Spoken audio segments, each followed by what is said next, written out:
प्रस्तुत करे जात बानी और आशा और विश्वास बा कि आप लोगन के जरूर पसंद आई।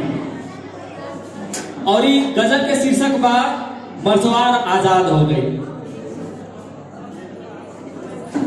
बिना रोक छेक के अपने खुशी से पुरवा ब्यार बही, बिना रोक छेक के अपने खुशी से पुरवा ब्यार बही। तब हंस हंस के एक बच्चा कही, तब बूझ लिया कि मर्सवार आजाद हो गई। नहर के पानी से खेत सिंचाई, आनंद से किसान अपन जिंदगी बिताई। अगर खेती से पहले किसान के पास बिया और खाद हो गई, तो बूझ लिया मर्सवार आजाद हो गई।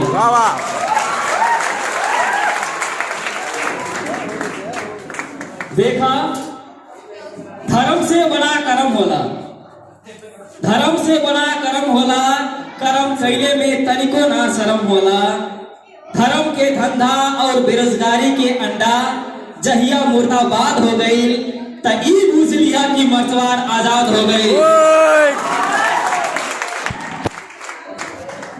कुपोषण से लइका मरत बा, हमरे मर्सवार में कुपोषण से लइका मरत बा और भ्रष्टाचारी हर जगह ही चलत बा।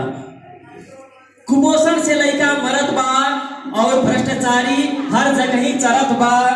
अगर जन जन में स्थानीय सेवा सुविधा के बरसात हो गई, तो ई बूझ लिया कि मर्सवार आजाद हो गई। साथी बन के रहे सुरक्षा कर्मी, घर घर चेकअप करे जाएं स्वास्थ्य कर्मी। गर्भवती महिला के भी लागे कि सरकार भी समाजवाद हो गए, तो ई बूझ लिया कि मर्सवार आजाद हो गई।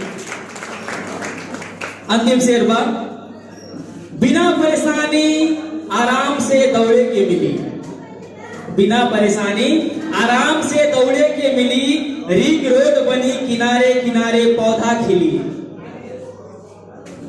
साइकिल और मालगाड़ी के रोड आधे आध हो गई, तो वही दिन बुझिया कि मर्सवार आजाद हो गई। वही दिन बुझ लिया मर्सवार आजाद हो गई। बिना रोक छेक के अपने खुशी से पुरवा ब्यार बही। तब हंस हंस के एक बच्चा कही, तब बुझ लिया कि मर्सवार आजाद हो गई। बहुत बहुत धन्यवाद।